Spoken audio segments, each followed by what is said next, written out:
My fellow Americans, tonight I am speaking to you because there is a growing humanitarian and security crisis at our southern border.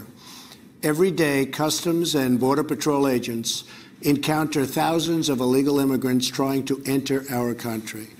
We are out of space to hold them, and we have no way to promptly return them back home to their country. America proudly welcomes millions of lawful immigrants who enrich our society and contribute to our nation.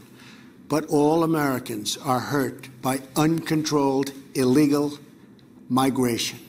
It strains public resources and drives down jobs and wages. Among those hardest hit are African Americans and Hispanic Americans. Our southern border is a pipeline for vast quantities of illegal drugs, including meth, heroin, cocaine, and fentanyl. Every week, 300 of our citizens are killed by heroin alone, 90% of which floods across from our southern border. More Americans will die from drugs this year than were killed in the entire Vietnam War. In the last 2 years, ICE officers made 266,000 arrests of aliens with criminal records, including those charged or convicted of 100,000 assaults, 30,000 sex crimes, and 4,000 violent killings. Over the years, thousands of Americans have been brutally killed by those who illegally entered our country, and thousands more lives will be lost if we don't act right now. This is a humanitarian crisis, a crisis of the heart and a crisis of the soul. Last month, 20,000 migrant children were illegally brought into the United States, a dramatic increase. These children are used as human pawns by vicious coyotes and ruthless gangs. 1 in 3 women are sexually assaulted on the dangerous trek up through Mexico. Women and children are the biggest victims, by far, of our broken system. This is the tragic reality of illegal immigration on our southern border. This is the cycle of human suffering that I am determined to end. My administration has presented Congress with a detailed proposal to secure the border and stop the criminal gangs, drug smugglers, and human traffickers. It's a tremendous problem.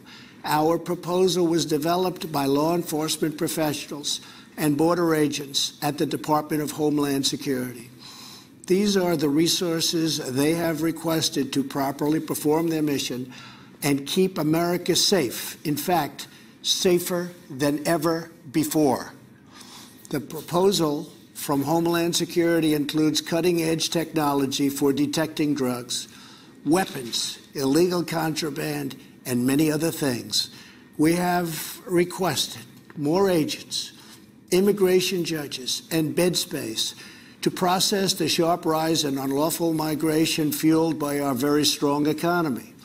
Our plan also contains an urgent request for humanitarian assistance and medical support. Furthermore, we have asked Congress to close border security loopholes so that illegal immigrant children can be safely and humanely returned back home. Finally, as part of an overall approach to border security, law enforcement professionals have requested $5.7 billion for a physical barrier. At the request of Democrats, it will be a steel barrier rather than a concrete wall. This barrier is absolutely critical to border security. It's also what our professionals at the border want and need.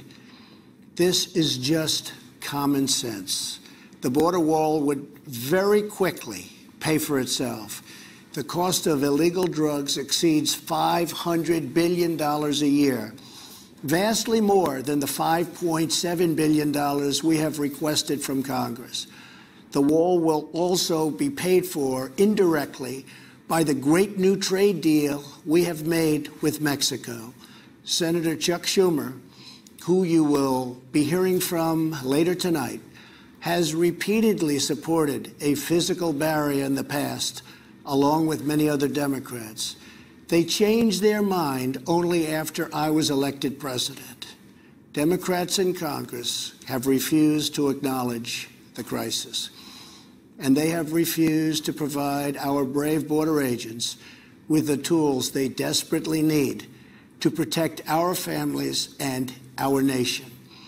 The federal government remains shut down for one reason, and one reason only, because Democrats will not fund border security. My administration is doing everything in our power to help those impacted by the situation. But the only solution is for Democrats to pass a spending bill that defends our borders and reopens the government. This situation could be solved in a 45-minute meeting. I have invited congressional leadership to the White House tomorrow to get this done. Hopefully, we can rise above partisan politics in order to support national security. Some have suggested a barrier is immoral. Then why do wealthy politicians build walls, fences, and gates around their homes? They don't build walls because they hate the people on the outside, but because they love the people on the inside. The only thing that is immoral is the politicians to do nothing and continue to allow more innocent people to be so horribly victimized. America's heart broke the day after Christmas when a young police officer in California was savagely murdered in cold blood by an illegal alien who just came across the border. The life of an American hero was stolen by someone who had no right to be in our country.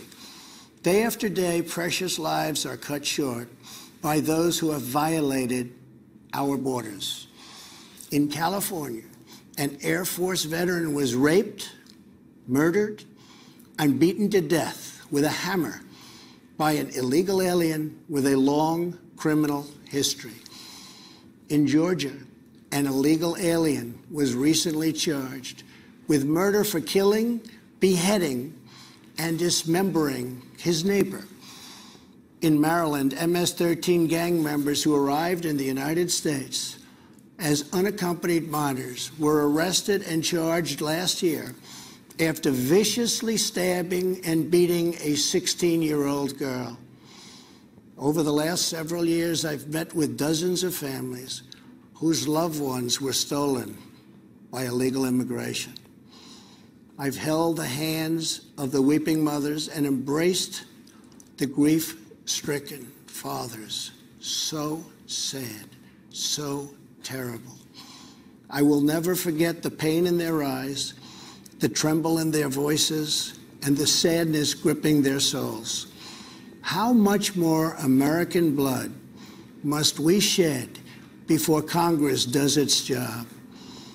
To those who refuse to compromise in the name of border security, I would ask, imagine if it was your child, your husband, or your wife whose life was so cruelly shattered and totally broken. To every member of Congress, pass a bill that ends this crisis. To every citizen, call Congress and tell them to finally, after all of these decades, secure our border. This is a choice between right and wrong, justice and injustice. This is about whether we fulfill our sacred duty to the American citizens we serve. When I took the oath of office, I swore to protect our country, and that is what I will always do. So help me God. Thank you and good night.